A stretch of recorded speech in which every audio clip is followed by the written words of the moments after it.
Hi, welcome to another edition of Talk About here on Shaw TV North Island. Today we have Ken Blackburn of the Campbell River Arts Council. Ken, thanks for coming in. Oh, it's always a pleasure to talk with you. Well, you're one of my favorite guests. Oh, thank you, and you're one of my favorite interviewers. So. Well, we're going to have some fun. But the reason for this show is a presentation you made at City Council. As we're taping, it was about 2 weeks ago. Campbell River Hospital Art Group. And, well, rather than me summarize it, let's have you, what's going on there? Well, yeah, summarize it. It's quite a complicated and kind of far-ranging field, but for many years, the Arts Council has been talking about integrating the arts into broader community issues, whether they're economic issues or social issues or cultural. And of course, within that discussion, the role of art in healthcare always comes up because healthcare, like education, is one of the main foundations of communities. It's it's half of the provincial budget. So it gives you some indication of how big it is, even at local levels. So, and then serendipity plays a role too. We have been talking about art in healthcare, and to that end, we work with Head Injury Society or a stroke recovery. We work in the hospital now with a music therapy program. We have things going on. The John Howard program with the kids? That's right, working with youth. So we've been involved for a number of years. Yeah, and I'm just going to jump in there, Ken. Art has therapy. That's partly what you're doing. Yes. Yeah. But this thing with the hospital, I was fascinated, color coding the rooms and the levels and all of that. Mm-hmm. Tell us about that, because that was amazing. Well, therapy is another broad term. None of these things are simple.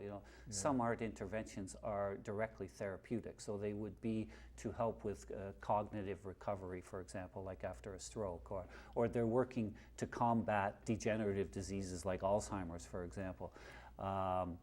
Or they're working with mobility issues. So, those would be directly therapeutic. But art as environment can have therapeutic benefits, but it also has great benefits just as a working environment, for example, for staff that are within these structures every day, or for visitors who are coming to see family and have to spend time. So I think that's a very good phrase, art as environment, because the presentation you did at City Council is a PowerPoint, which I guess is, by the way, would be available on the city's website if you can find it.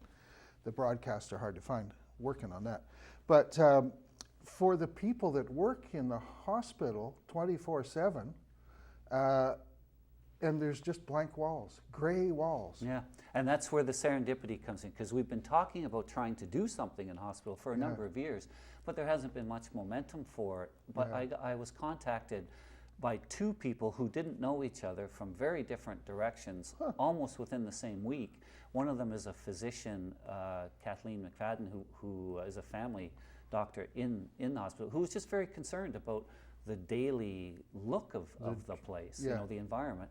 And then another one was Helen Whitaker, who's a retired nurse that's come out of Calgary. Yeah, and we had her here as a guest a few weeks ago. Did? So she's a great interview too. Yeah, and so those two people contacted me with an interest in doing something, in the hospital, and Kathleen invited me to go up and just look around. By the good graces, I haven't had to spend a lot of time in the hospital, so I really wasn't aware of what the environment was like in there. Yeah. And it was shocking to walk around with her. Were those your photos that you took? Yes.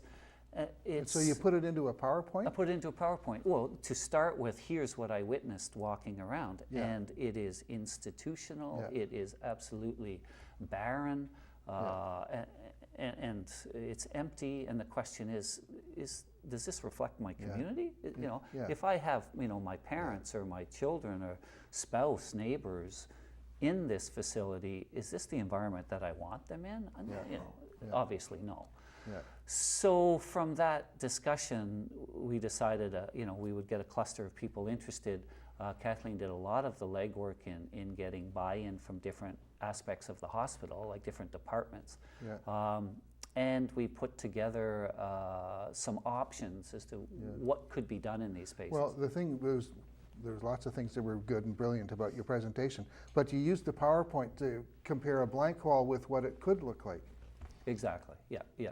Because again, it's the old adage: a picture's worth 1,000 words. I used that phrase this morning in a memo. I kid you not. I mean, you can explain to somebody, we should do this or we should do that, and I think a lot of people, in their minds, when you say we want to put art in the hospital, do envision that you're going to hang a painting or a drawing, but that is part of it, but that's only a tip of the iceberg. I also like the way that you were suggesting, I guess in the new hospital, that they color code the floors. Like on the ferries, you go to the Orca exit or the Seal exit or the Crab exit. Yeah. And you're saying, okay, for emergency it's purple, Yeah. for or recovery it's green. Whatever. I mean, navigational design is huge, and in any new institution, you have to look at the what design does for the experience of how you navigate spaces. So, and we have a fantastic opportunity here with the new hospital. With a new hospital to do things that would be absolutely cutting edge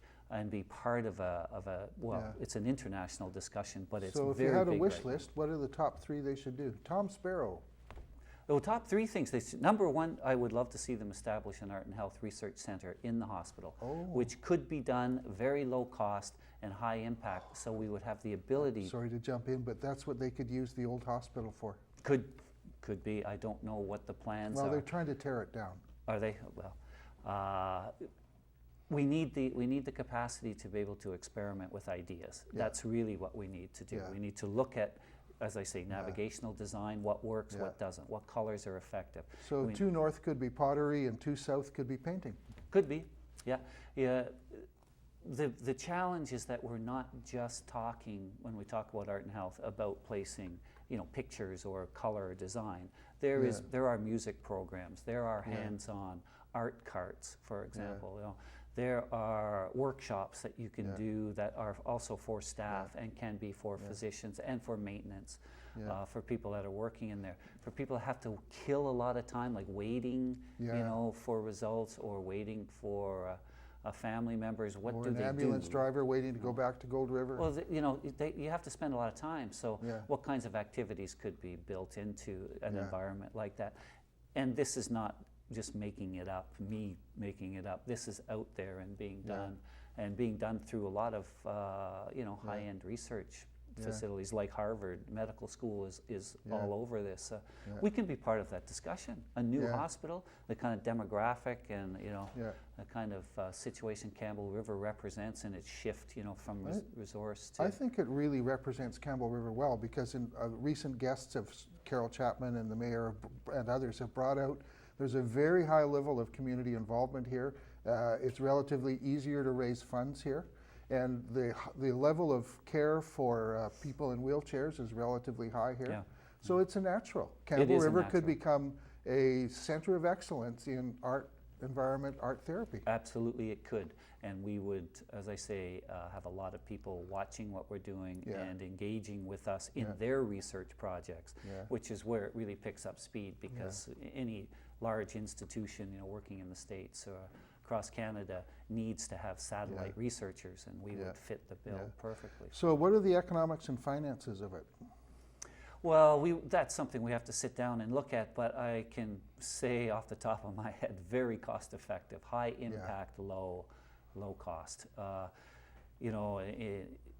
Experimental arts, reaching out to community groups and running programs in the community that are feeders for content, looking for ideas that are already being done in other hospitals. I mean, it's basic research.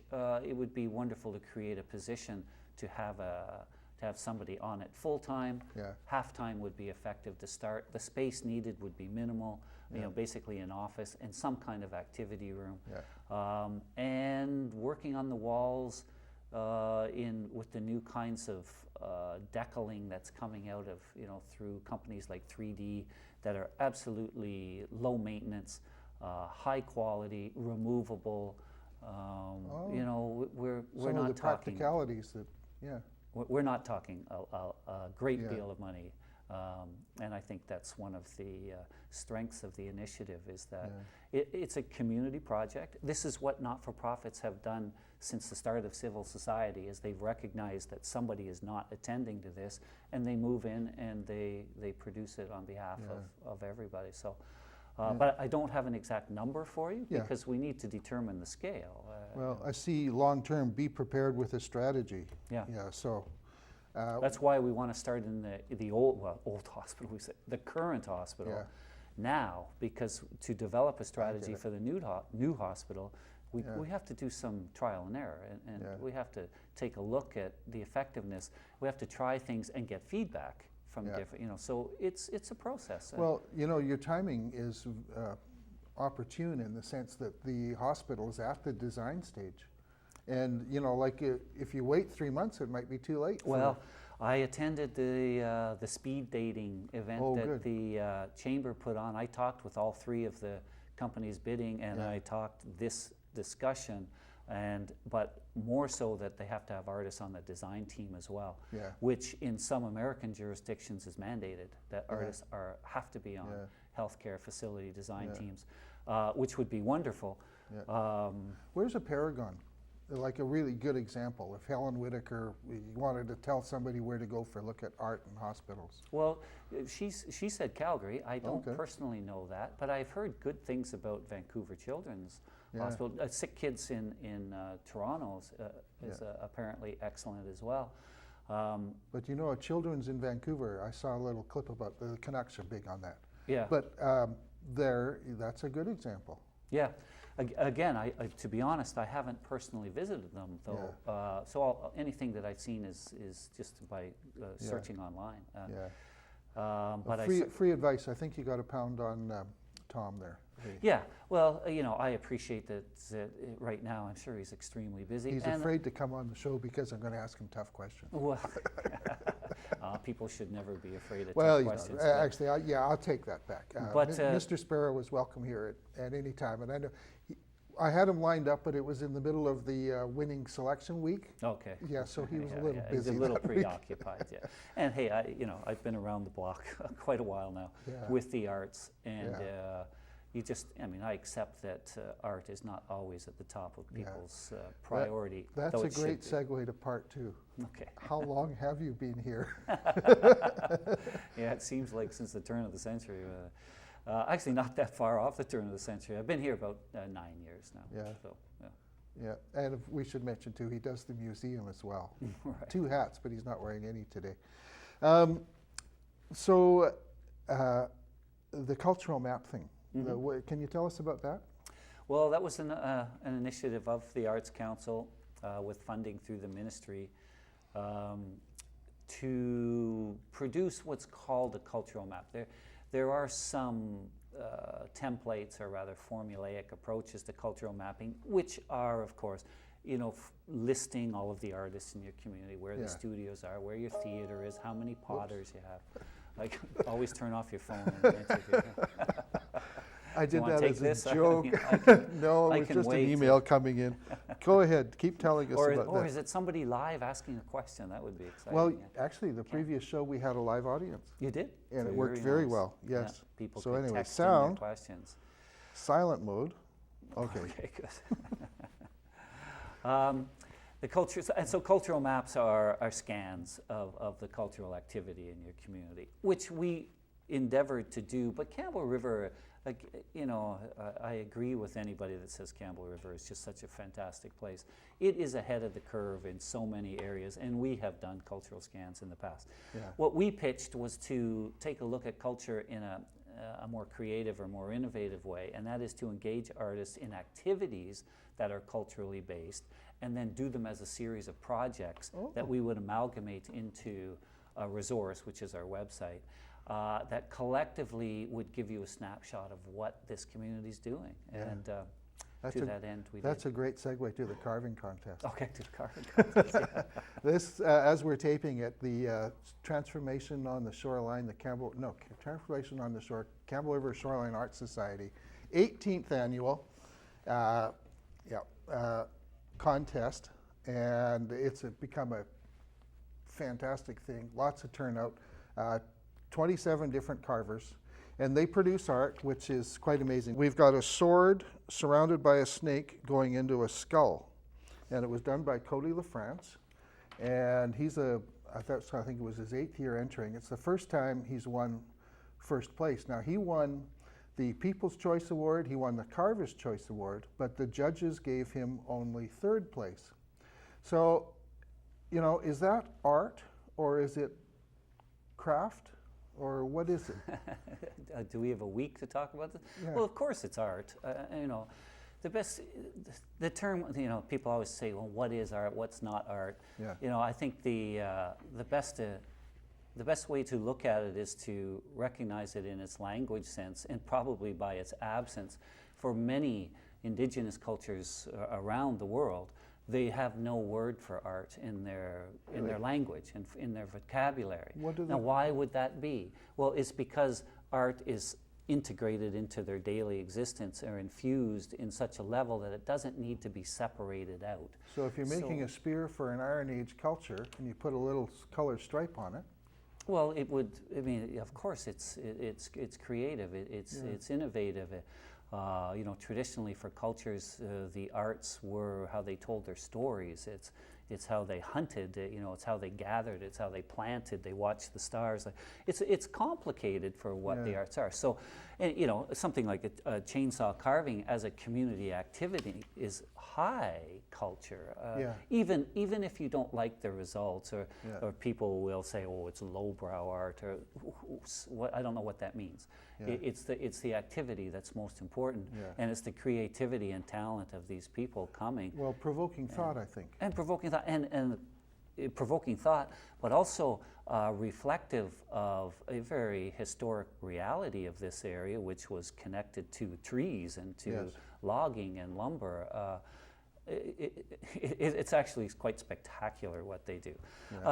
Is it any surprise that somebody would get a 3rd prize from a judge and yet be People's Choice Award? Of course not. I mean, you know, judging and the common populace probably never agree on anything. Movie reviewers come to mind. Yeah, that's right.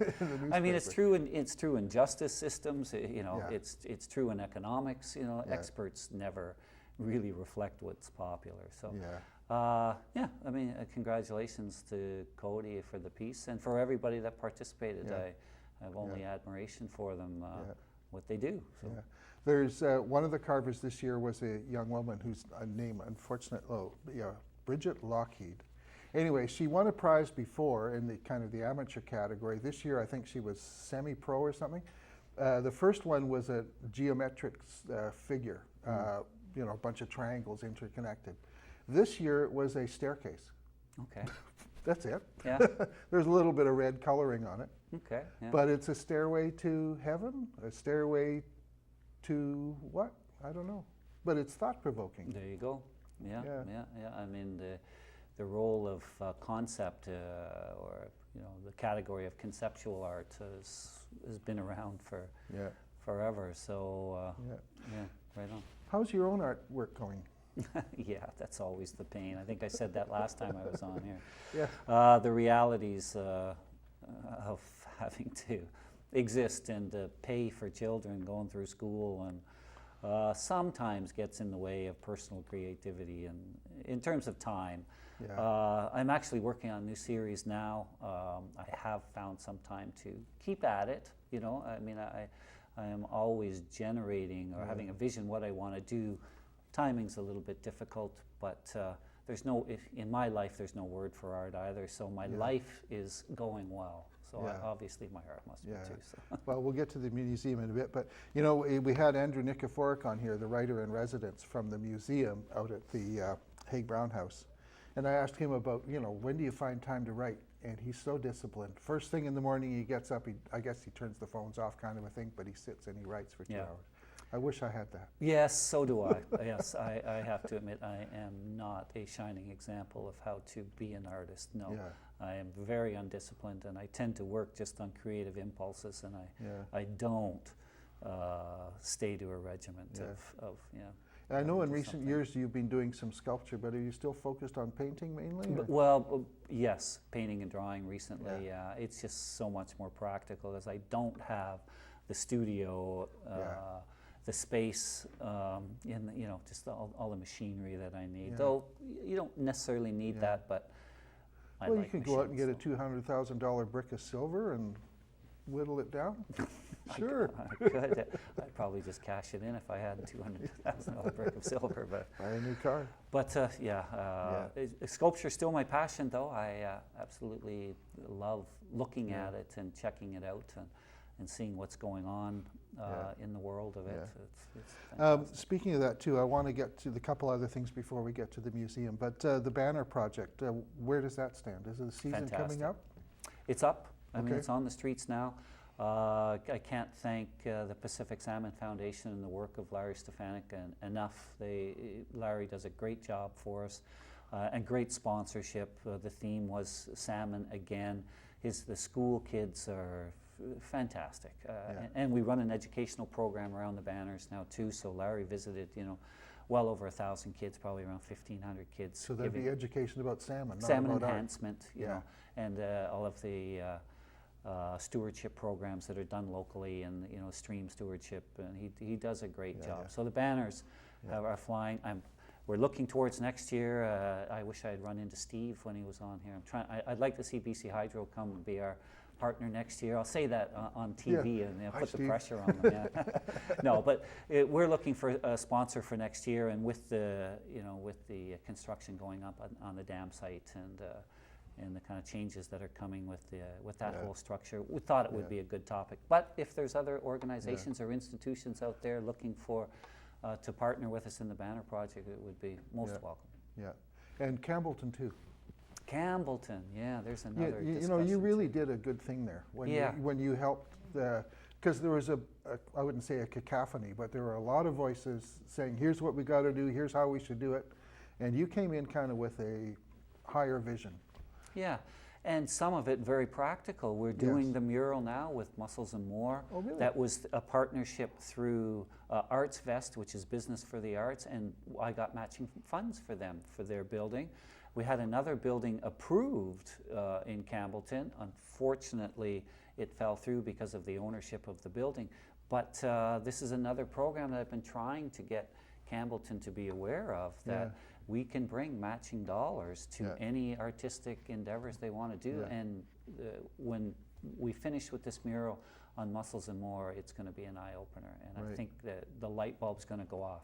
That there's a lot of buildings in Campbellton that could use that kind of arts integration. So. Now, last but not least, the city arts policy and city funding. Where do we stand on that? That's a good question.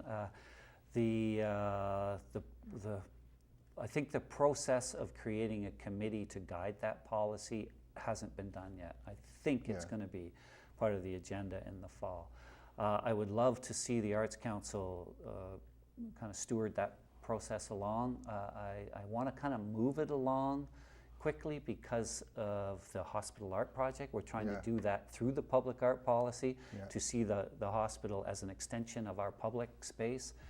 And I know just from experiences, you sometimes have to nudge processes along where they sort of take their time and meander, and I'd like to get on it, and I'd like to get council to approve some funding for that policy as well.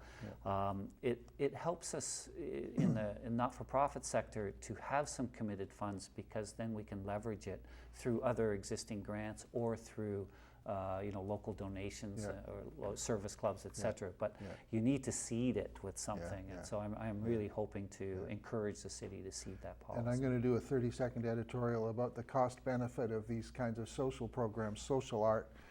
They reduce the burdens on the prisons and the emergency wards and the hospitals. We saw that with the homeless shelter. Investments in social programs save money. Hard to believe maybe, but it's true. But there's no doubt about it. Yeah. Now, turning to the museum, which we could probably work another 29 minutes and 30 seconds with alone. So my apologies to the museum.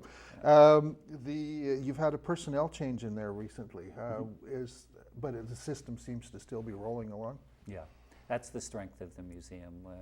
Nothing stops us. We're like the old U.S. Post, rain or snow or sleet. No, David Leverton decided it wasn't, I guess, a good fit for him and withdrew. So Sandra Parrish had stepped up to the plate again to kind of take over the director she's also still maintaining the collections. But we're probably will be engaging in some discussion soon about how to perhaps restructure the museum in a sense to take better advantage of some of the skill sets we have in there, and try to achieve some new objectives. You know, the museum is an absolutely gold star institution in this community, but you have to stay with times. You know, I mean, you have to be not recreating yourself, but definitely in communication with your public on an ongoing basis to to see what new initiatives you can take. And I think we would really like to be reaching out more to the community and doing more what we call outreach work, including the hospital. You know, one of the things that's come up is to kind of reuse our exhibiting panels after an exhibition. Yes. Where do they go? Well, why don't we be using? Why aren't we using them in the hospital? Yeah, that series of the wild animals as pets would be very therapeutic in the hospital. Absolutely. Yeah. Yeah. Give people something to think about other than the pain in their arm. Well, yeah. Yeah. We've only got 3 minutes left. Arts is job creation. We're going to have to leave that. We kind of covered it. But the writer in residence, when do we get the next one?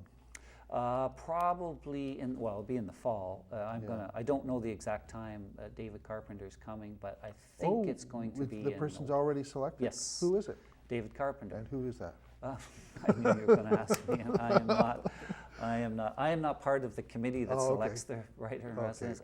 We'll forgive you. Yeah. There's a lot to be remembered. Carpenter? Yeah. I got caught out. He was here before. Okay. He was here the very first year that I started at the museum, or the second year. But the writer in residence wasn't part of my job responsibility then. I understand he's a wider scoped writer. He writes in a lot of different genres. Good. And he obviously comes with the cachet that the committee selecting him was strong enough to bring him back. So. That's good. That program is fantastic. Well, you met Andrew Nikiforuk. I mean, what an amazing man. Even if you don't necessarily like his particular take on things, he does his research. He's community based. He's community engaged. He's approachable. That approachability thing. There's so many people that say everything is settled. The science is settled on global warming. Well, with respect, no, it hasn't. No. And Andrew, to his credit, is one of the people that recognizes that. Absolutely. Yeah, so and he does his thing is he does his research. Yeah. He talks to the people, and he's got the statistics. Yeah. And we're looking to promote that program more outside the community, because I took him to Santula this year, packed house up there. Awesome. For him, Awesome. Well, in the fall we'll have you back. Okay. Maybe him. And we'll go through all of that again. So we'll have David Carpenter on. We'll find out who he is. Okay, well, Ken, it's been a pleasure. Ken Blackburn, Executive Director of the Campbell River Arts Council, and what's your title at the museum? Public Program Coordinator. Public Program Coordinator. So if you have some job creation or sponsorship ideas, he's easy to find. So there's another edition of Talk About for Shaw TV North Island. If you want to see it again, you can watch it on YouTube, and of course it gets rebroadcast here on Channel 4. So thank you, volunteers. Thank you, Shaw TV and Chaz and Marjorie and Gord, and tell a friend. We'd like to have more viewers too. So thanks for watching, and see you again.